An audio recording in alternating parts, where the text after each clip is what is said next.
Jerusalem is today and must remain a place where Jews pray at the Western Wall, where Christians walk the stations of the cross, and where Muslims worship at Al-Aqsa Mosque.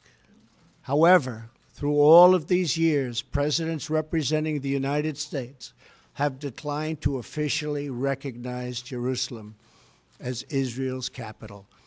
In fact, we have declined to acknowledge any Israeli capital at all.